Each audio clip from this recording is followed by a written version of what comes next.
अरे भाग्यवान, मेरे जूते कहाँ रखे हैं? मुझे बाहर जाने में देर हो रही है। तभी मालती कमरे में आती है। ये रहे आपकी जूते। मैं इन्हें साफ करने के लिए ले गई थी। अरे वाह, तुम कितनी समझदार हो। मेरे बिना कुछ कहे ही सारे काम कर देती हो। तभी मालती झिझकते हुए रमेश से कहती है, सुनिए जी, आपसे एक बात कहूँ, बुरा तो नहीं मानेंगे ना? अरे नहीं नहीं, बेफिक्र होकर कहो। शादी से पहले मैं अपने मायके में नौकरी करती थी। मैं चाहती हूँ कि अब मैं फिर से नौकरी करना शुरू कर दूं। वैसे भी सारा दिन घर में बोर हो जाती हूँ। देखो मालती, तुम्हारे नौकरी करने से मुझे कोई ऐतराज नहीं है, लेकिन तुम्हें एक बात बता दूं, हमारे खानदान में आज तक कभी किसी औरत ने नौकरी नहीं की। फिर भी एक बार तुम माँ से पूछ कर देखो, अगर वो तुम्हें नौकरी करने की इजाजत दे देती है तो अच्छी बात है। रमेश वहाँ से चला जाता है। फिर उसी शाम मालती अपनी सास के पैर दबा रही होती है। तभी उसकी सास मालती से कहती है, अरे क्या बात है बहू, आज तो ठीक तरह से मेरे पैर नहीं दबा रही। किसी ख्याल में खोई पड़ी है क्या? मैं भी तो जानूं आखिर बात क्या है। अब दरअसल वो माँ जी। अरे हाँ हाँ बोलो, इतना सोच क्यों रही हो? माँ जी, अगर आप बुरा न माने तो मैं नौकरी करना चाहती हूँ। घर के काम करने के बाद मेरे पास काफी वक्त बच जाता है। मालती की ये बात सुनकर उसकी सास गुस्से में कहती है, अरे बहू, तेरी तबीयत तो ठीक है ना? आज ये कैसी बहकी बातें कर रही है?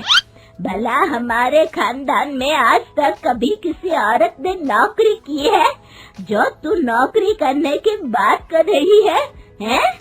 अरे बहू, तू क्या रिश्तेदारी में हमारी नाक कटाना चाहती है? जितना जल्दी हो सके अपने दिमाग से नौकरी का भूत उतार दे, और अब जा, जल्दी से रसोई में जा, खाना बनाने का वक्त हो रहा है। मालती मन मार कर खाना पकाने के लिए रसोई घर में चली जाती है। अगले दिन, नमस्ते माँ जी, कैसी हैं आप? अरे आओ आओ दिवाकर बेटा, बैठो, मैं तुम्हारे लिए चाय मंगाती हूँ। बहू, जरा एक कप चाय तो लेती आना। फिर दिवाकर एक फाइल खोलकर मालती की सास के सामने रख देता है। ये देखिए माँ जी, ये है पिछले महीने का हिसाब और ये रहे मुनाफे के रुपए। एक बार हिसाब देख लीजिए और इन कागजों पर अपने दस्तखत कर दीजिए। अरे दिवाकर बेटा, मैंने भला आज तक कभी तेरा हिसाब देखा है जो अब देखूंगी? ला बता, कहाँ दस्तखत करूं? तभी मालती चाय लेकर वहाँ आ जाती है और अपनी सास को बिना कागजातों को पढ़े इस तरह लापरवाही से दस्तखत करते हुए देखकर हैरान रह जाती है। अच्छा माँ जी, अब मैं चलता हूँ, फैक्ट्री में बहुत काम है। फिर दिवाकर वहाँ से चला जाता है। कुछ दिनों बाद मालती बाजार में कुछ सामान खरीद रही होती है।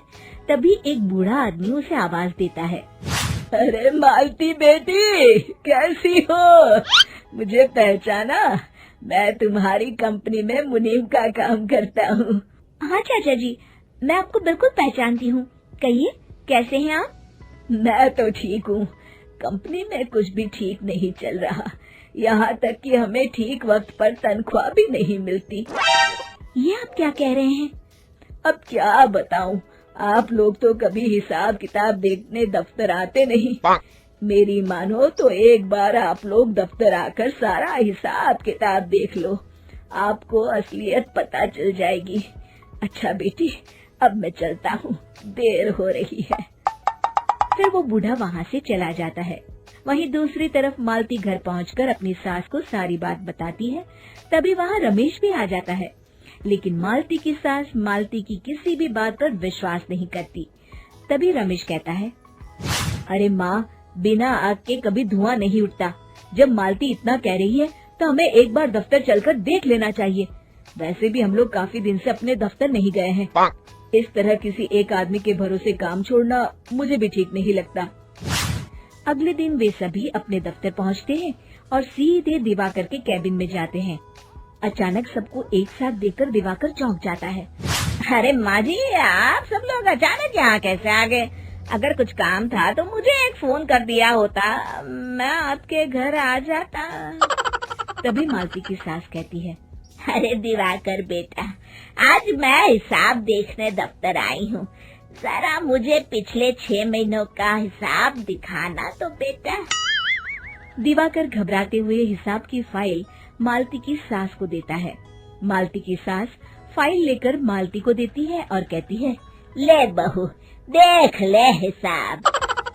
मालती फाइल को बड़े गौर से देखती है और अगले ही पल उसे सारी गड़बड़ी समझ में आ जाती है। वो अपनी सास से कहती है, माँ जी, मुनीम चाचा बिल्कुल सही कह रहे थे। हमारी कंपनी में पिछले 6 महीनों में जितना मुनाफा हुआ है, हमें उसका आधा पैसा भी नहीं मिला। यूँ समझ लीजिए कि 1 रुपये में सिर्फ चवन्नी ही हमारे हाथों में आई है। मालती की बातें सुनकर मालती की सास गुस्से से दिवाकर को पूछती है, क्यों दिवाकर, मेरी बहू जो कह रही है वो सच है? दिवाकर समझ जाता है आज उसका भांडा फूट चुका है। वो गिड़गिड़ाते हुए कहता है, मुझे माफ कर दीजिए माँ जी, मैं पैसों के लालच में अंधा हो गया था। अरे वाह दिवाकर, तू तो एक नंबर का चोर निकला।